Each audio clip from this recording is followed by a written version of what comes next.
അദ്ദേഹത്തിന്റെ ഉസ്താദ് നേരെ എവിടെ മുട്ടണം? എവിടെ ചെല്ലണം? നേരെ മണഞ്ചേരി ടൗണിലോ എവിടെ ചെല്ലണം? ഇലാ ഹദ്റത്തി റസൂലില്ലാഹി സല്ലല്ലാഹു അലൈഹി വസല്ലം തങ്ങളിലേക്ക് എത്തണം. അതാണ് പരമ്പര, സിൽസില. അതാണ്. അങ്ങനെ എത്തുന്നില്ലയോ അവൻ മുസ്ലിയാരല്ല. അവൻ പറയുന്ന ഇൽമ നമ്മൾ പിടിക്കുകയും വേണ്ട. ഇൽമ പഠിക്കേണ്ടത് അവിടെ നിന്നാണ്. ബഹുമാനപ്പെട്ട ഇമാം നവവി റളിയല്ലാഹു തആല അൻഹു അദ്ദേഹം രേഖപ്പെടുത്തുന്നുണ്ട് ശറഹുൽ മുഹദ്ദബയിൽ, അഥവാ ബഹുമാനപ്പെട്ടവർ മജ്മൂ എന്ന് പറയുന്ന മഹത്തായ ഗ്രന്ഥത്തിന്റെ മുഖദ്ദിമയിൽ കൊണ്ടുവന്ന ഒരു വാക്യമുണ്ട്. അൽ ഇൽമു യുഖദു മിൻ അഫ്വാഹിൽ അസാതീദി ലാ മിൻ ബുതൂനിൽ കുതുബ്. കിതാബിന്റെ ഉള്ളറകളിൽ നിന്ന് നിങ്ങൾ സ്വയം നേടിയെടുക്കുന്നതല്ല അറിവ്. പിന്നെ എവിടുന്ന് നിങ്ങൾ ഇൽമിനെ പഠിക്കണം? ഉസ്താദുമാരുടെ വായകളിൽ നിന്ന്. അവരെങ്ങനെ അർത്ഥം വെച്ച് തരും? ഖുർആൻ അർത്ഥം വെച്ച് തരും. അത് നിങ്ങൾ പഠിച്ചെടുക്കണം. അതിന് നമ്മൾ എവിടെ പോകണം? സാലിഹായ ഉസ്താദിന്റെ അടുക്കൽ പോകണം. ഇൽമ തേടെ സാലിഹീങ്ങളെ തേടിയെത്തണം. നമ്മുടെ മദ്രസയിൽ നമ്മുടെ ഉസ്താദുമാർ നമുക്ക് പഠിപ്പിച്ചു തന്ന അക്ഷരമാലകൾ, അതിന് വ്യത്യാസമില്ല. കൃത്യമായ രീതിയിൽ നമുക്ക് പഠിപ്പിച്ചു തന്നു. ദറസിൽ മുദരിസമാർ, നമ്മുടെ നാട്ടിലെ ഉസ്താദുമാർ, മുദരിസമാർ എന്ത് മസലകൾ ചോദിച്ചാലും നമുക്ക് പകർന്നു നൽകുന്ന ഇൽമുള്ള നല്ല സമുന്നതരായ ആലിമീങ്ങൾ നമുക്ക് ഇന്നുമുണ്ടല്ലോ. അള്ളാഹു അവർക്കൊക്കെ ആഫിയത്തുള്ള ദീർഘായുസ് നൽകട്ടെ. ഉറക്കെ പറയും, അള്ളാഹു ആഫിയത്തുള്ള ദീർഘായുസ് നൽകട്ടെ. ഖത്തീബുമാരുണ്ട്, നല്ല രീതിയിൽ ഇൽമുള്ള ഖത്തീബുമാർ. അവർ നമുക്ക് പകർന്നു നൽകുന്ന ഖുർആനികമാകുന്ന ഇൽമ് അവരുടെ ഉസ്താദുമാർ പഠിപ്പിച്ചതാണ്. അവരുടെ ഉസ്താദുമാർക്ക് എവിടെ നിന്ന് കിട്ടി? അവരുടെ ഉസ്താദുമാരിൽ നിന്ന് കിട്ടി. അവർക്ക് എവിടെ നിന്ന് കിട്ടി? അവർക്ക് അയിമ്മത്തുകളിൽ നിന്ന് കിട്ടി. അവർക്ക് എവിടെ നിന്ന് കിട്ടി? ഇമാമുന ഷാഫി റളിയല്ലാഹുവിനെ പോലെയുള്ള മഹത്തുക്കളാകുന്ന ആലിമീങ്ങൾ എഴുതി വെച്ച ഗ്രന്ഥങ്ങളിൽ നിന്ന് കിട്ടി. ആ ഗ്രന്ഥം ക്രോഡീകരിക്കത്തക്ക ഇൽമ അവർക്ക് എവിടെ നിന്ന് കിട്ടി? അവർക്ക് ബഹുമാനപ്പെട്ടതാകുന്ന താബിഈങ്ങളിൽ നിന്ന് കിട്ടി. സ്വഹാബത്തിന്റെ ശിഷ്യന്മാരിൽ നിന്ന് കിട്ടി. ആ ശിഷ്യന്മാർക്ക് എവിടെ നിന്ന് കിട്ടി? സ്വഹാബത്തിൽ നിന്ന് കിട്ടി. സ്വഹാബത്തിന് എവിടെ നിന്ന് കിട്ടി? മുത്തുനബിയിൽ നിന്ന് കിട്ടി. മുത്തുനബിക്ക് എവിടെ നിന്ന് കിട്ടി? അള്ളാഹു കൊടുത്ത ഇൽമിൽ. ഇങ്ങനെ വരണം. അതാണ് പരമ്പര, സിൽസില. അതാണ്, ചെറിയ കാര്യമല്ല. ഈ ഹിദായത്ത് കിട്ടാനാണ് നമ്മളൊക്കെ ചോദിക്കുന്നത്. ഇതാണ്, ഇതിനു വേണ്ടിയാണ് നമ്മളൊക്കെ യാചിക്കുന്നത്, അല്ലേ? സൂറത്തുൽ ഫാത്തിഹ എന്താണ്? ഫാത്തിഹ എന്താ? ഹിദായത്ത് ചോദിക്കല്ലേ, വേറൊന്നുമല്ല. ഫാത്തിഹ സൂറത്ത്, ഫാത്തിഹ സൂറത്ത് അതാണ്. ബിസ്മില്ലാഹിർ റഹ്മാനിർ റഹീം. അൽഹംദുലില്ലാഹി റബ്ബിൽ ആലമീൻ അർറഹ്മാനിർ റഹീം മാലികി യൗമിദ്ദീൻ ഇയ്യാക നഅ്ബുദു വ ഇയ്യാക നസ്തഈൻ اهدنا الصراط المستقيم صراط الذين أنعمت عليهم غير المغضوب عليهم ولا الضالين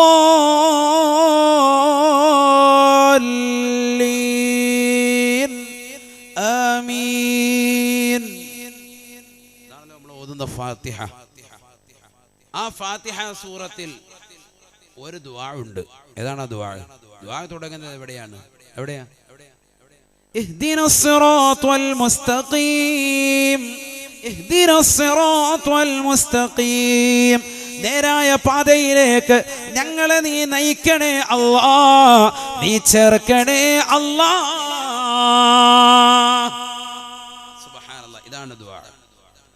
ബഹുമാനപ്പെട്ട ഇമാം ബൈളാവി റളിയല്ലാഹു തആല അദ്ദേഹത്തിന്റെ തഫ്സീറാകുന്ന അൻവാറുത് തൻസീൽ വഅസ്റാറുത് തഅവീൽ മഹത്തായ തഫ്സീർ ബൈളാവിൽ രേഖപ്പെടുത്തുന്നുണ്ട്. ഫാത്തിഹ സൂറത്തിന് ധാരാളം നാമങ്ങളുണ്ട്. അതിലൊരു പേരാണ് സൂറത്തുൽ ഫാത്തിഹ. അതിലൊരു പേരാണ് സൂറത്തു ഉമ്മുൽ ഖുർആൻ. അതിലൊരു പേരാണ് സൂറത്തു ദുആ. പ്രാർത്ഥനയുടെ സൂക്തമാണ്, സൂക്തമാണ്. ഈ സൂറത്തിനൊരു പേരുണ്ട്. ഇതിന്റെ പേര് സൂറത്തു ദുആഇ, പ്രാർത്ഥനയുടെ സൂക്തം എന്ന പേരുണ്ട്. ഏത് സൂറത്തിന്? ഫാത്തിഹ. ഫാത്തിഹ എന്ന് മനസ്സിലായി? നിങ്ങൾ ഉദ്ദേശിക്കുന്ന പോലെ ലോക്കലല്ല ഫാത്തിഹ. എല്ലാ രോഗങ്ങളും ശമനമാകും. ഇമാം ബൈളാവി റളിയല്ലാഹു അൻഹു ഫാത്തിഹ വിശദീകരിച്ചെടുത്തിട്ട് തന്നെ അദ്ദേഹം ഈ ഹദീസ് കൊണ്ടുവരുന്നുണ്ട്. ഏത് ഹദീസ്? നബിയുനാ റസൂലുള്ളാഹി സ്വല്ലല്ലാഹു അലൈഹി വസല്ലം തങ്ങൾ പറയുകയാണ്, ഖാല റസൂലുള്ളാഹി സ്വല്ലല്ലാഹു അലൈഹി വസല്ലം ഫാത്തിഹത്തുൽ കിതാബി ശിഫാഉം മിൻ കുല്ലി ദാ. പരിശുദ്ധമായ ഖുർആനിലെ പ്രഥമ സൂക്തമായ ഫാത്തിഹ ഇല്ലയോ, ആ ഫാത്തിഹ സൂറത്ത് ഓതിക്കോ സഹോദരാ. രോഗശമനമാണ്, ശമനമാണ്. മാരകമാകുന്ന ക്യാൻസർ രോഗമുണ്ടോ ഉസ്താദേ, വിഷമിക്കേണ്ട പെങ്ങളെ, ഫാത്തിഹ സൂറത്ത് ശമനമാണ്. ആരാണിത് പഠിപ്പിച്ചത്? അല്ലാഹുവിന്റെ റസൂൽ പറഞ്ഞതാ. ഫാത്തിഹത്തുൽ കിതാബി ശിഫാഉം മിൻ കുല്ലി ദാ. ഏതൊക്കെ രോഗമുണ്ടോ പരിപൂർണമായ ശമനം ഫാത്തിഹയിലുണ്ടേ എന്ന് ഹബീബുനാ ശഫീഉനാ റസൂലുള്ളാഹി. ഓതേണ്ടതുപോലെ ഓതണം, മനസ്സിലാക്കി ഓതണം, ഹൃദയത്തിൽ സാന്നിധ്യം അറിയിപ്പിച്ച് ഓതണം. ഇങ്ങനെ ഒരു കഴിവ് അതിനുണ്ട് എന്ന് മനസ്സിലാക്കി ഓതണം. ഇത് അല്ല ഏത് ഫാത്തിഹയെ കുറിച്ച് ഉസ്താദ് പറയുന്നത്, നമ്മൾ നിസ്കാരത്തിൽ ഓതുന്ന ഫാത്തിഹയെ കുറിച്ച് തന്നെ പറയുന്നത്, വേറൊന്നുമല്ല. ഇത് ആര് പഠിപ്പിച്ചു? മുഹമ്മദ് റസൂലുള്ളാഹി. നമുക്ക് ഗംഗാധരം പറയുന്നതാണ് വലിയ വിഷയം. നല്ല ഡോക്ടറാണ്, അല്ലാഹു കാഫിയത്ത് കൊടുക്കട്ടെ. അവരുള്ളതുകൊണ്ട് പലർക്കും രോഗശമനം വന്നു. നമുക്ക് അവർ പറയുന്നതാണ് ക്യാൻസർ രോഗത്തിന് മൂപ്പര് പറയാണ് ഇന്ന മരുന്ന് കഴിച്ചോ, ഇന്നത്. അത് ഭയങ്കരമാണ്. നബി സല്ലല്ലാഹു അലൈഹി വസല്ലം തങ്ങൾ പറഞ്ഞു, ഏത് രോഗം വന്നാലും ഫാത്തിഹത്തുൽ കിതാബി ശിഫാഉൻ മിൻ കുല്ലി ദാ, എല്ലാ രോഗങ്ങൾക്കും ശമനമാണ്. സയ്യിദുനാ റസൂലുള്ളാഹി നല്ലൊരു സൂക്തമാണ്. അതിലാകെയുള്ള ദുആ ഏതാണ്? ഇഹ്ദിനസ് സിറാത്തുൽ മുസ്തഖീം, ഇഹ്ദിനസ് സിറാത്തുൽ മുസ്തഖീം. നേരായ പാതയിലേക്ക് ഞങ്ങളെ നീ നയിക്കണേ അല്ലാഹ്, നീ ചേർക്കണേ അല്ലാഹ്. ഇതാണ് ദുആ. വേറൊന്നും ദുആ ഇല്ല അവിടെ, മനസ്സിലാക്കണം. ഫാത്തിഹ ഓതി നോക്ക്, വേറെ എവിടെ ദുആ ഉള്ളൂ? ഒന്നുമില്ല. പക്ഷെ ഈ ഒരു ആയത്ത് വെച്ചിട്ട് അദ്ദേഹം പറഞ്ഞു, ഈ സൂക്തത്തിന് എന്ത് പേരുണ്ട്? ഈ സൂക്തത്തിന് മൊത്തത്തിൽ അദ്ദേഹം പേര് കൊടുത്തു സൂറത്തു ദുആഇ. ഇത് പ്രാർത്ഥനയുടെ സൂക്തമാണ്. ഏതാ പ്രാർത്ഥന? ഇതാണ്. ഈ പ്രാർത്ഥന ഏതാണത്? എന്താ അതുകൊണ്ട് ഉദ്ദേശിക്കുന്നത്? ഹിദായത്ത് ചോദിക്കാൻ, ഹിദായത്ത്. ശ്രദ്ധിക്കണേ, ഇനി അടുത്ത പറയുന്നു, നമ്മൾ ഏത് മദ്ഹബാണ്?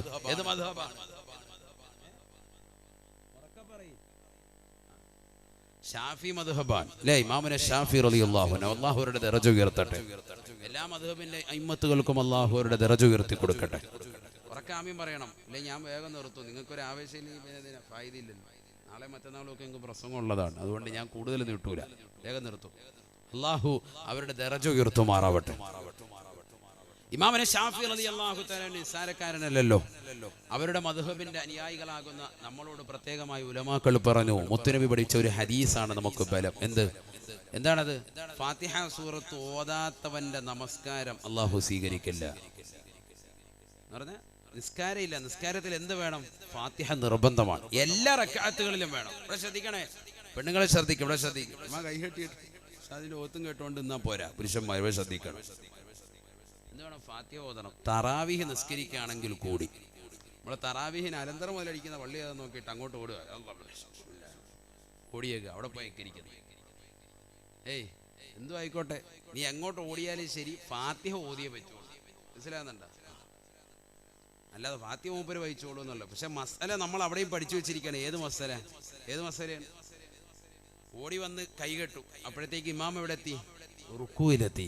ഇമാം റുക്കൂയിലെത്തിക്കഴിഞ്ഞാൽ പിന്നെ നമ്മൾ, അല്ലെങ്കിൽ ഇമാം റുക്കൂയിലേക്ക് പോവാണ്, അപ്പോൾ ഇവൻ ഓടി വന്നിട്ട് അല്ലാഹു നിയത്ത് വെച്ച് കൈകെട്ടി. എന്നിട്ട് നമ്മൾ എന്ത് ചെയ്യും? ഇമാം റുക്കൂയിലേക്ക് പോയല്ലോ, അപ്പോൾ ഇവനെന്ത് വേണ്ട? ഫാത്തിഹ വേണ്ട. ഇവൻ വേഗം തന്നെ റുക്കൂയിലേക്ക് വന്നു. അല്ലാഹു അക്ബർ, സുബ്ഹാന റബ്ബിയൽ അദീം ബിഹംദിഹി. ഒരു പ്രാവശ്യം അനക്കമടങ്ങി അങ്ങനെ ഇമാമിനോടൊപ്പം പറയാൻ സാധിച്ചാൽ, റുക്കൂയിൽ ഇമാമിനെ എത്തിച്ചാൽ അവനാ റക്അത്ത് കിട്ടി. ഇതാണ് ഷാഫി മദ്ഹബിലെ പ്രബല അഭിപ്രായം. ഈ മസ്അല കൊണ്ട് അമൽ ചെയ്യാത്ത ഒരൊറ്റ കുട്ടിയില്ല. ഇതെല്ലാവരും അമൽ ചെയ്തിട്ടുണ്ട് എന്ന് പറഞ്ഞാൽ ഇത് കറക്റ്റായിട്ട് ജീവിതത്തിൽ പകർത്തി അമൽ ചെയ്യുന്ന, നിത്യമായി ചെയ്യുന്ന കുറേ പേരുണ്ട്. കരിക്കാൻ അതുപോലെ ഇങ്ങനെ ഹൗലിംഗരെ ഇങ്ങനെ കളിച്ചുകൊണ്ടിരിക്കുക, വെള്ളം എടുത്ത് അങ്ങോട്ട് കളിക്കുന്നു ഇങ്ങോട്ട് കളിക്കുന്നു പരിപാടി. എന്നിട്ട് അവസാനം ഇമാം റുക്കൂയിലേക്ക് പോകണം, അപ്പോൾ ഓടി കൂടെ വന്നിട്ട് കൈയിട്ടിട്ട് പെട്ടെന്ന് റുക്കൂയിലേക്ക് പോയിട്ട്, ഇല്ലേ? ശരിയല്ലേ? അതുകൊണ്ട് എന്താക്കും? ഒരു ഉഡായിപ്പ് പരിപാടിയാണ്, നമ്മുടെ കൂലി നഷ്ടപ്പെടുത്താണ്. തക്ബീറത്തുൽ ഇഹ്റാമിന് ഇമാമിനോടൊപ്പമുള്ള തക്ബീർ ആദ്യത്തെ തക്ബീറാണ്. അതാണ് തക്ബീറത്തുൽ ഇഹ്റാം. അത് ഇമാമിനോടൊപ്പം ചേർന്ന് നിന്നുകൊണ്ട് കൈകെട്ടുന്നവന് കിട്ടുന്ന ശ്രേഷ്ഠത ആരെങ്കിലും അറിഞ്ഞിരുന്നുവെങ്കിൽ മുട്ടിലെഴഞ്ഞെങ്കിലും അത് കരഗതമാക്കാൻ നേരത്തെ അവന് പള്ളിയിലെത്തിയേനെ എന്ന് സയ്യിദുനാ റസൂലുള്ളാഹി. അല്ലാഹു തൗഫീഖ് നൽകട്ടെ. ചെറിയ കാര്യമല്ല. ഇമാമിനോടൊപ്പം ആദ്യ തക്ബീർ. നമ്മൾ സിഗരറ്റൊക്കെ വലിച്ച് കണ്ണാടി പള്ളിയുടെ വാതിൽക്ക് ഇരുന്ന് ഊതിക്കൊണ്ടിരിക്കുക, വേഗം പള്ളിയിൽ കയറൂല. ചിലർ പള്ളിയുടെ വാതിൽക്ക് വന്ന് നിപ്പുണ്ട്, ബാങ്ക് വിളിക്കുമ്പോഴും അവിടെ തന്നെ ഉണ്ട്, ഇക്കാമത്ത് കൊടുക്കുമ്പോഴും അവന്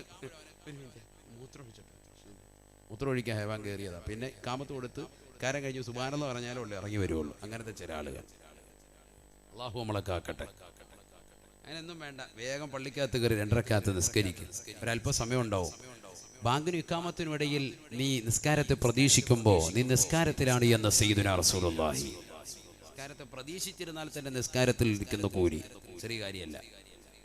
വേറെ വർത്താനൊന്നും വേണ്ട, ദിക്റിലായി കഴിഞ്ഞുകൂടി, ദുആയിലായി കഴിഞ്ഞുകൂടി, ഖുർആൻ ഓതാൻ അറിയുമെങ്കിൽ ഓതിൻ, നോക്കിയിരിക്കിൻ, കൂലി കിട്ടും. സയ്യിദുനാ റസൂലുള്ളാഹി. ബാങ്ക് വിളിച്ചു നിസ്കരിക്കാൻ വേണ്ടി ഇമാമിനോടൊപ്പം ആദ്യ വഖത്തിൽ നിൽക്കണം. അല്ലാഹു തൗഫീഖ് തരട്ടെ. ഞാൻ പറഞ്ഞു വന്നത്, ഫാത്തിഹ സൂറത്ത് നീ എവിടെ നിസ്കരിച്ചാലും ഇമാമും ജമാഅത്തുമാവട്ടെ ഒറ്റയ്ക്ക് മുൻഫരിദായി നമസ്കരിക്കട്ടെ. വീടിന്റെ അകത്തലെങ്കിൽ നമസ്കരിക്കുന്ന സഹോദരിമാരടക്കം ഷാഫി മദ്ഹബിലെ പ്രബല അഭിപ്രായമാണ്, ഫാത്തിഹ സൂറത്ത് ഓതാത്തവന്റെ നമസ്കാരമില്ല, നമസ്കാരം സ്വീകരിക്കപ്പെടൂല. ഫാത്തിഹ ഓതിയിട്ടില്ല, ഫായിദയില്ല. സുന്നത്തല്ല, മറ്റേ സൂറത്തിന്റെ കാര്യമല്ല പറഞ്ഞത്, സൂറത്ത് സുന്നത്താണ്. ഏതിന്റെ കാര്യം പറഞ്ഞത്? ഫാത്തിഹ സൂറത്ത്. ഷാഫി മദ്ഹബ്, ഹനഫി മദ്ഹബ് അല്ല, ഹനഫികൾക്ക് പ്രശ്നമല്ല, ഷാഫി മദ്ഹബിലാകുന്ന നമ്മളെ സംബന്ധിച്ചിടത്തോളം വിഷയമാണ്. എന്തുകൊണ്ട്? ഹദീസുണ്ട്. നബിയുനാ റസൂലുള്ളാഹി സ്വല്ലല്ലാഹു അലൈഹി വസല്ലമ തങ്ങൾ പറയുകയാണ്, മല്ലം യഖറ ബി ഫാത്തിഹത്തിൽ കിതാബി ലാ സ്വലാത്ത ലാ. ഫാത്തിഹ സൂറത്ത് ഓതാത്തവന് നമസ്കാരമില്ല സ്വഹാബ, അവന്റെ നമസ്കാരം അല്ലാഹു സ്വീകരിക്കില്ല എന്ന് ഹബീബായ റസൂലുള്ളാഹി. ാണ് ഷാഫി ഇമാമും അദ്ദേഹത്തിന്റെ സ്വഹാബും അനുയായികളും തെരഞ്ഞെടുത്തിട്ട് അവർ പറഞ്ഞു, നിങ്ങൾ ശ്രദ്ധിക്കണേ, ഫാത്തിഹ സൂറത്ത് ഓതാതെ നമസ്കാരം പോകരുതേ, എല്ലാ റക്അത്തുകളിലും ഓതണം. 4 റക്അത്താണ് ഇശായിക്ക്, അതിൽ ഓതണം. 20 റക്അത്താണ് തറാവീഹെങ്കിൽ ആ 20 റക്അത്തുകളിലും നീ ഓതണം. ഓരോ റക്അത്തിലും ഓതണം, ഇമാമു ഓതണം, മഅ്മൂമും ഓതണം. അതാണ് ഞാൻ പറഞ്ഞത്. ഒറ്റയ്ക്ക് നിസ്കരിക്കുന്നവനാണെങ്കിലും ഫാത്തിഹ സൂറത്ത് ഓതണം. അല്ലാഹു മനസ്സിലാക്കാൻ തൗഫീഖ് തരട്ടെ. അപ്പൊ ഞാൻ പറഞ്ഞു വന്ന എന്താ, 5 വഖത്ത് നമസ്കാരം, ഫർള് നമസ്കാരങ്ങൾക്ക് മുമ്പും ശേഷവുമുള്ള സുന്നത്തുകളൊക്കെ അവിടെ നിൽക്കട്ടെ. 5 വഖത്ത് നമസ്കാരം, ഫർളാക്കപ്പെട്ട നമസ്കാരം. ആ ഫർളാക്കപ്പെട്ട നമസ്കാരം 5 വഖത്താണ്. എത്ര റക്അത്താണ്? സുബഹി 2, ളുഹർ 4, അസർ 4, മഗ്രിബ് 3, ഇശാ 4, 17 റക്അത്താണ്. ഈ 17 റക്അത്തുകളിലും നിർബന്ധമായി നീ ഓതേണ്ട സൂക്തമാണല്ലോ ഫാത്തിഹ. നീ ഷാഫി മദ്ഹബുകാരനാണ്, അപ്പോൾ നീ 17 പ്രാവശ്യം ഡെയിലി ചോദിക്കൽ നിർബന്ധമായ ഒരു ദുആ നിനക്കുണ്ട്. അത് മറ്റൊന്നുമല്ല, ഇഹ്ദിനസ് സിറാത്തുൽ മുസ്തഖീം എന്നുള്ള ഹിദായത്താണ്. മനസ്സിലാക്കണം. നീ ഡെയിലി ചോദിക്കൽ, നീ അറിയാതെ ഇതുവരെ ചോദിച്ചുകൊണ്ടിരിക്കുന്ന ഒരു ചോദ്യവും അത് തന്നെയാണ്. എല്ലാ ദിവസവും നീ റബ്ബിനോട് ചോദിക്കുന്നുണ്ട്, എന്ത്? ഇഹ്ദിനസ് സിറാത്തുൽ മുസ്തഖീം, ഇഹ്ദിനസ് സിറാത്തുൽ മുസ്തഖീം. ഇത് തന്നെയാണ് രാവിലെ ഖുനൂത്തിൽ ആദ്യം ചോദിക്കുന്നത്. اللهم اهدني فيمن هديت وعافني فيمن عافيت وتولني فيمن توليت وبارك لي فيما أعطيت وقني شر ما قضيت. اللهم اهدنا فيمن هديت. അല്ലാഹുവേ, നീ സന്മാർഗത്തിലാക്കിയവരുടെ കൂട്ടത്തിൽ ഞങ്ങളെയും കൂടി സന്മാർഗത്തിൽ ചേർക്കണേ അല്ലാഹ്. അതാണ് എല്ലാ ദിവസവും ചോദിക്കാൻ. ഷാഫി മദ്ഹബരല്ലേ നമ്മളാണ് ചോദിക്കുന്നത്. നമുക്കാണ് ഈ കുനൂത്തുള്ളത്. എല്ലാ ദിവസവും രാവിലെ ചോദിക്കുന്നുണ്ടോ, നിസ്കരിക്കുന്നുണ്ടോ, അത് വേറെ വിഷയം. പക്ഷെ നമ്മളോട് ചോദിക്കാൻ, നിർബന്ധമായി ചോദിക്കാൻ, ഒരു ദിവസം 17 പ്രാവശ്യം അല്ലാഹു തആല നമ്മുടെ മേൽ നിർബന്ധമാക്കിയ ഒരേ ഒരു ചോദ്യം, ഇഹ്ദിന ഇഹ്ദിന, ഞങ്ങളെ സന്മാർഗത്തിലേക്ക് നയിക്കണേ നാഥ എന്ന ഈ ചോദ്യമാണ്. ഹിദായത്താണ് നമ്മളോട് ചോദിക്കാൻ പറഞ്ഞിട്ടുള്ളത്. ഞാൻ പറഞ്ഞു വന്ന പൊരുൾ മനസ്സിലായോ? അല്ലാഹു തൗഫീഖ് നൽകട്ടെ. ആ ഹിദായത്ത് കിട്ടാൻ വേണ്ടിയാണ് ഇവിടെ അല്ലാഹു സുബ്ഹാനഹു വ തആല 1,24,000 പ്രവാചകരെ അയച്ചത്. അതിൽ മുത്തുനബിയെ നിയോഗിച്ചത്, ആ മുത്തുനബിയുടെ കയ്യിലേക്ക് ഖുർആൻ നൽകിയത്, ആ മുത്തുനബി മുഖേന ഹിദായത്ത്. അങ്ങനെ ഹിദായത്ത് കിട്ടിയവരുണ്ടോ? മുത്തുനബി മുഖേന ഹിദായത്ത് കിട്ടിയവർ ചെറിയ പദവിയൊന്നുമല്ല, സ്വഹാബത്ത് ഉന്നതമായ പദവിയാണ്. ഒരു സ്വഹാബി ഞാൻ പറഞ്ഞു തരാം. കേട്ടോ ചരിത്രം, കേട്ടോ ചരിത്രം പറയട്ടെ, കേട്ടോ. നബിയുനാ റസൂലുള്ളാഹി സ്വല്ലല്ലാഹു അലൈഹി വസല്ലമ തങ്ങളുടെ ചാരത്തേക്ക് ജാഅ റജുലുൻ ഇലൻ നബി സ്വല്ലല്ലാഹു അലൈഹി വസല്ലം, അല്ലാഹുവിന്റെ റസൂലിന്റെ അടുക്കലേക്ക് ഒരു മനുഷ്യൻ കടന്നു വരുകയാണ്. ഫഖാല, അദ്ദേഹം അല്ലാഹുവിന്റെ റസൂലിനോട് പറയുകയാണ്, ഇന്നി ഉരീദു അൻ അസ്ലമ, മുഹമ്മദേ മുഹമ്മദേ ഞാൻ മുസ്ലിമാകാൻ ലക്ഷ്യം വെക്കുന്നു, ഞാൻ മുഅ്മിനാകാൻ ലക്ഷ്യം വെക്കുന്നു. ഒരിക്കൽ മുത്തുനബി സല്ലല്ലാഹു അലൈഹി വസല്ലം തങ്ങൾ സുബൈ നമസ്കാരം കഴിഞ്ഞുകൊണ്ട് പള്ളിയുടെ മുറ്റത്ത് നിൽക്കുമ്പോഴാണ് സംഭവം. സ്വഹാബത്തുണ്ട്. സുബൈ നമസ്കാരം കഴിഞ്ഞപ്പോഴാണ് സംഭവം. അപ്പൊ ഇദ്ദേഹം വന്നിട്ട് പറഞ്ഞു എനിക്ക് മുസ്ലിം ആവണം. ഉടനെ എന്ത് ചെയ്തു നബി തങ്ങൾ? കുറച്ചും കൂടെ പോയി പഠിച്ചിട്ട് വാ, കുറച്ചും കൂടെ പഠിച്ചിട്ട് വന്നാൽ മതി എന്ന് പറഞ്ഞു. ഷഹാദത്ത് കലിമ ചൊല്ലി കൊടുത്തു. അങ്ങനെ വേണമെന്നാണ് മസല.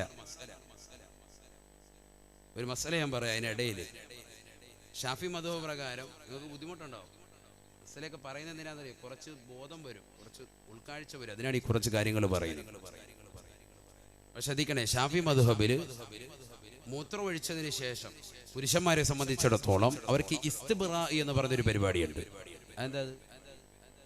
ഇസ്തിബ്റാ എന്ന് പറഞ്ഞാൽ അവൻ്റെ മൂത്രസഞ്ചിയിൽ നിന്ന് അവൻ്റെ ജനനേന്ദ്രിയത്തിലേക്ക് വരുന്നതാകുന്ന, മൂത്രത്തിൽ നിന്ന് വരുന്നതാകുന്ന നരമ്പുണ്ട്. ആ മൂത്രം കടന്നു വരുന്ന നരമ്പ്, അതിലെവിടെയെങ്കിലും മൂത്രം അല്പമെങ്കിലും കെട്ടിക്കിടപ്പുണ്ട് എങ്കിൽ അത് പരിപൂർണമായി പുറത്തെടുക്കുന്നതിന് വേണ്ടിയുള്ള പ്രക്രിയയാണ് ഇസ്തിബ്റാ. വലിയ ശക്തിമത്തായ സുന്നത്തായ കാര്യമാണ്. അതിനെന്ത് ചെയ്യണം? ഒന്നില്ലെങ്കിൽ അവൻ എന്ത് ചെയ്യണം? അഗ്രഭാഗത്ത് വെച്ചൊന്ന് ചലിപ്പിക്കണം, ഇടത് കൈ കൊണ്ട് മൂത്രമൊഴിച്ചതിന് ശേഷം. ഇതൊക്കെ മസലകളാണ്, പഠിക്കേണ്ട വിഷയങ്ങളാണ്. പഠിക്കാത്തതുകൊണ്ട് വലിയ അദാബുണ്ടാവും. അള്ളാഹു നമ്മളെ കാക്കട്ടെ. പല ആളുകൾ ആ വിഷയത്തിൽ അശ്രദ്ധരാണ്. അല്ലെങ്കിൽ എന്ത് ചെയ്യണം? വസ്ത്രത്തിൽ എവിടെയും പറ്റാത്ത രീതിയിൽ ജനനേന്ദ്രിയത്തിൽ പിടിച്ചുകൊണ്ട് പതുക്കെ എഴുന്നേറ്റ് ഒന്നോ രണ്ടോ അടി ഇങ്ങനെ നടക്കണം. നടന്ന് നമ്മൾ ടൗണിൽ കൂടെ ഇറങ്ങി മണ്ണുചേരി അങ്ങാടി കൂടെ പോകാനല്ല, അവിടെ തന്നെ കുറച്ചും കൂടെ നടക്കണം. ഇതൊക്കെ ഞാൻ പറയാൻ കാരണം ചിലർ നടന്നിട്ട് ഇങ്ങനെ മൂത്രപ്പരയും വിട്ടിട്ട് റോഡിൽ കൂടെ പോകുന്നതാണ്. അതൊന്നും വേണ്ട, അവിടെ തന്നെ അങ്ങ് നടന്നാൽ മതി. മനസ്സിലായില്ലേ? അത് വേണ്ട. ചിലർ മൂത്രം ഒഴിക്കാൻ വേണ്ടി പോകുന്നത് അങ്ങനെ തന്നെയാണ്. പള്ളിയുടെ വാതിക്കൽ തന്നെ മുണ്ട് കൊടുക്കിട്ട് എവിടെ പോ, പള്ളി മൂത്രം ഒഴിക്കാൻ പോവുക. ഇങ്ങനെ തുണിയെല്ലാം ഇങ്ങനെ മാടിയിട്ട് മുട്ടിന് മുകളിലോട്ട് കയറ്റി ഔറത്ത് വെളിവാക്കുക പാടില്ല. നിന്റെ ഔറത്താ. പുരുഷന്മാരുടെ ഔറത്തെന്ന് പറയുന്നത് എന്താ? ഒമാ ഔറത്തു റജിലി, പുരുഷന്റെ ഔറത്തെന്ന് പറയുന്നത് എന്താ? മുട്ടുപുക്കലിന്റെ ഇടയിലുള്ള ഭാഗം മറക്കണമെന്നാണ്. സ്ത്രീയുടെ ശരീരമാണ് പൂർണ്ണത. മുട്ടുപുക്കളിന്റെ ഇടയിലുള്ളതാ. മുട്ടുപുക്കളിന്റെ ഇടയിൽപ്പെട്ടതാണ് തൊടഭാഗം. ഔറത്താണത്, വെളിവാക്കാൻ പാടില്ല. ചിലർക്ക് മുണ്ട് മടക്കി കുത്തിയിട്ട് മോമിനാണോ? ലജ്ജ വേണം. അല്ലാഹു നമ്മളെ കാത്തിരക്ഷിക്കട്ടെ. ഒരിക്കലും അങ്ങനെ മടക്കി കുത്തി മുകളിലോട്ട് കൊണ്ടുവരാൻ പാടില്ല. വളരെ ശ്രദ്ധിക്കേണ്ട വിഷയമാണ്. അതൊക്കെ വേറൊരു വിഷയമാണ്. വസ്ത്രധാരണം നമുക്കൊരുക്കെ സമ്മതിക്കാം, വലിയ വിഷയമാണ്, പറയേണ്ടതാണ്. പുരുഷന്റെ വസ്ത്രവിധാനം എങ്ങനെ, സ്ത്രീയുടേത് എങ്ങനെ, ഒരുപാട് പറയേണ്ടതാണ്. ഇനിയിപ്പോൾ അതിലേക്ക് പോകുന്നില്ല. ഏതായിരുന്നാലും അങ്ങനെ അല്പം നടക്കണം. അതുപോലെ തന്നെ പണ്ഡിതന്മാർ പഠിപ്പിച്ചു ഒന്ന് തൊണ്ടയനക്കണം.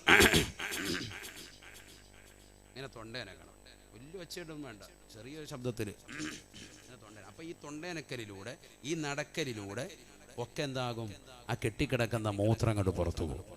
അത് ചെയ്യണമെന്നാണ് ശക്തിമത്തായ സുന്നത്താണ്. ആ ദിവസം ചെയ്തില്ല ഒന്നുമില്ല. ഖബറിൽ ചെല്ലുമ്പോൾ കാലെ പിടിച്ചലക്കും, അത്രേ ഉള്ളൂ. അള്ളാഹു ആക്കട്ടെ. ചെയ്തില്ലെങ്കിൽ അത്രേ ഉള്ളൂ വിഷയം. അത് ഹദീസുണ്ട്, ഇമാം മുസ്ലിം നിവേദനം ചെയ്ത ഹദീസ്. അതാ പറഞ്ഞത്, അങ്ങോട്ടൊക്കെ പോയി ഒരുപാട് പറയേണ്ടി വരും.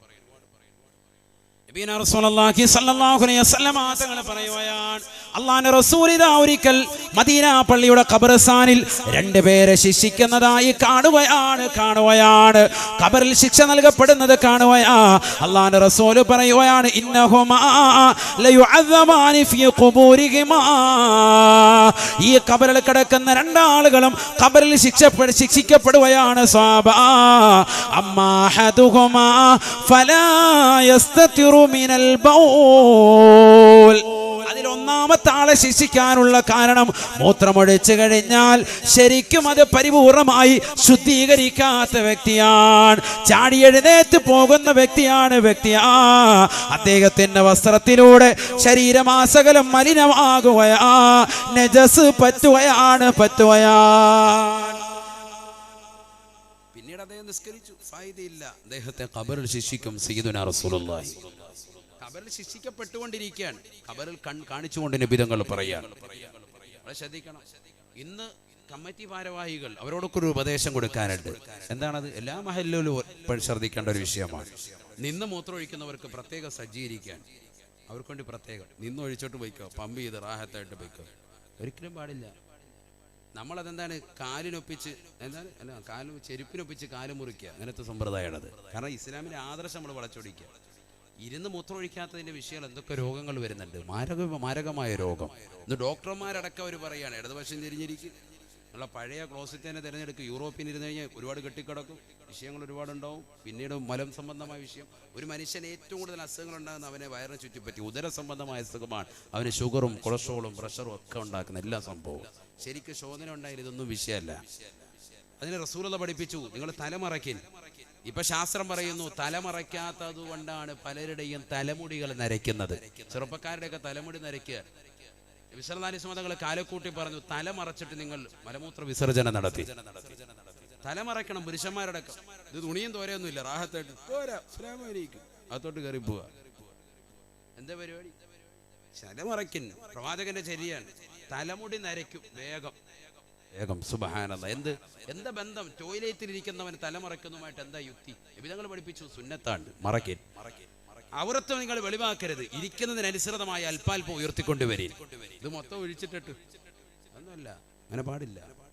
റസൂലുള്ളാഹിയുടെ ചര്യക്കെതിരാണ്, നബി സല്ലല്ലാഹു അലൈഹി വസല്ലം തങ്ങളുടെ ചര്യക്കെതിരാണ്. അതാണ് നമ്മൾ സുന്നത്തെ ജമാഅത്ത് പറഞ്ഞാൽ. ആരെങ്കിലും അവിടെ ചെയ്ത് ഇവിടെ ചെയ്ത് ഒന്നുമല്ല ദീനുൽ തെളിവ്. സുന്നത്ത് ജമാഅത്ത് എന്ന് പറഞ്ഞാൽ അഹ്ലുസ് സുന്നത്ത് വൽ ജമാഅത്ത് മുത്തുനബിയും അവിടുത്തെ അനുയായികളും അതാണ് ദീൻ. അവരത് ചെയ്തിട്ടുണ്ടോ? ഒരിക്കലുമില്ല. അവർ അല്പാൽപമായി വെളിവാക്കി കൊണ്ടുവരും. ആവശ്യാനുസരണം എല്ലാം കൂടി അഴിച്ചിടുകയല്ല. അത് നബിയും സ്വഹാബത്തിൻ്റെയും ചര്യക്കെതിരാണ്. ശ്രദ്ധിക്കേണ്ട വിഷയമാണ്. ഇടതുഭാഗത്തിന് മേൽ ആസ്വദിച്ചിരിക്കുക. ആരാ ശ്രദ്ധിക്കുന്നത്? ഇതൊന്നും ആരും ഇപ്പം ശ്രദ്ധിക്കുന്നില്ല. അതുകൊണ്ട് തന്നെ പല രീതി ബുദ്ധിമുട്ട്. ഒന്ന് പോയിട്ട് വരുമ്പോൾ വീണ്ടും പോകാനൊരു ത്വര. എന്തുകൊണ്ട്? ശരിയാകുന്നില്ല. അതുകൊണ്ട് മഹത്തുക്കൾ പഠിപ്പിക്കുന്നു, ഇസ്തിബ്റാ ചെയ്യണേ. ചെയ്യണം. എന്തിനാ ഞാനിപ്പോൾ ഈ മസല പറഞ്ഞത്? എന്തിനാ? അങ്ങനെ ഇസ്തിബ്റാ ചെയ്തുകൊണ്ടിരിക്കുകയാണ് ഒരാൾ. എന്താ ഇസ്തിബ്റാ എന്ന് പറഞ്ഞാൽ? മൂത്രസഞ്ചിയിൽ നിന്ന് അവൻ്റെ ജനനേന്ദ്രിയത്തിലുള്ളതാകുന്ന നരമ്പിൽ നിന്ന് എവിടെയെങ്കിലും മൂത്രമൊരൽപ്പം കെട്ടിക്കിടപ്പുണ്ട് എങ്കിൽ അത് പുറത്തെടുക്കാനുള്ള പണി ചെയ്തുകൊണ്ടിരിക്കുക. ഒരാളിങ്ങനെ എന്നൊക്കെ പറഞ്ഞ് മൂത്രം ഇങ്ങനെ അണക്കിക്കൊണ്ടിരിക്കുമ്പോൾ ഒരാൾ വന്നിട്ട് പറയാണ്, ഡേ എനിക്കൊന്ന് മുസ്ലിം ആവണം. എന്നാ സമയത്ത് പറഞ്ഞാൽ നമ്മളെന്താ പറയുക? അവൻ ഇപ്പം തന്നെ മുസ്ലിമാണ്, ഇവിടെ കഴിയാൻ വേണ്ടി നിൽക്കുക, എപ്പോഴാണ് അവൻ വന്നിരിക്കുന്നത് എന്ന് നീ പറയരുതേ. ഇതാണ് ഷാഫി മദ്ഹബിലെ പ്രബല അഭിപ്രായം. ആ സമയത്ത് തന്നെ അവന് ഷഹാദത്ത് കലിമ ചൊല്ലിക്കൊടുക്കണമെന്നുള്ളതാണ് ഷാഫി മദ്ഹബിലെ പ്രബല അഭിപ്രായം. അതൊരു മസലയാണ് ഞാനീ പറഞ്ഞത്. മനസ്സിലായില്ലേ? ആ സമയത്ത് ഇത് കഴിഞ്ഞിട്ട് വാ എന്ന് പറയാൻ പാടില്ല. അത് കുറച്ച് ടൈം എടുക്കുന്ന 2 മിനിറ്റോ ഉള്ളൂ. പക്ഷെ അന്ന് ശ്രദ്ധിക്കണം. അത് ശ്രദ്ധിച്ചില്ലെങ്കിൽ പാൻസിലാകും. പിന്നെ അതുമായിട്ട് നേരെ നിസ്കരിക്കാൻ നീ പള്ളിയിൽ വരികയാണ്. നിസ്കരിക്കുന്ന സ്ഥലം അശുദ്ധമായാൽ നിസ്കാരത്തിന്റെ ഷർത്ത് പോയി. വസ്ത്രം ശുദ്ധിയാകണം, സ്ഥലം ശുദ്ധിയായിരിക്കണം. എത്ര ആളുകളെ ശ്രദ്ധിക്കുന്നുണ്ട്? മൂത്രം ഒഴിച്ചിട്ട് ഇങ്ങനെ വരുമ്പോൾ ചെറുതായിട്ട് ഇങ്ങനെ ഇത്തായിട്ട് തോന്നിയില്ലേ? ഒരു തുള്ളി എത്തിയാൽ മതി, പിന്നെ ഫായിദയില്ല നിസ്കാരം കൊണ്ട്. എത്ര റാഹത്തായിട്ട് നീ ഒതു കൊടുത്താലും, എത്ര തലകുത്തി നീ കുളിച്ചാലും, മൂത്രം ഒഴിച്ചിട്ട് ഇങ്ങനെ അല്പം വസ്ത്രത്തിലൊക്കെ വന്നിട്ടുണ്ടോ, ആ വസ്ത്രം ഇട്ടുകൊണ്ട് നിസ്കരിക്കുന്നുണ്ടോ, നിസ്കാരം ശരിയാവൂല. ശ്രദ്ധിച്ചോ? ചെറുപ്പക്കാർ ശ്രദ്ധിച്ചോ? പള്ളിയിൽ നമ്മൾ നിന്ന് നിസ്കരിക്കാനുള്ള സൗകര്യം ചെയ്തുമ്പോൾ ഈ മക്കൾ ആ രീതിയിലാണ്. മൂത്രം ഒഴിച്ചിട്ട് ഇങ്ങോട്ട് പോരുകയാണ്, പെട്ടെന്ന് തന്നെ ഇങ്ങ് പോരുക. മാത്രമല്ല നിന്ന് മൂത്രമൊഴിക്കുന്നവരുടെ അപകട സാധ്യതകൾ, അവരുടെ ശാരീരിക പ്രശ്നങ്ങളൊക്കെ നമ്മൾ സൗകര്യം ചെയ്യല്ലേ. അപ്പോൾ എന്താ ഉസ്താദിനെ ഒരു പോംവഴി മറ്റൊന്നുമല്ല, നല്ല അടച്ചിട്ട ബാത്റൂം റാഹത്തായതിന് സൗകര്യം ചെയ്യാം.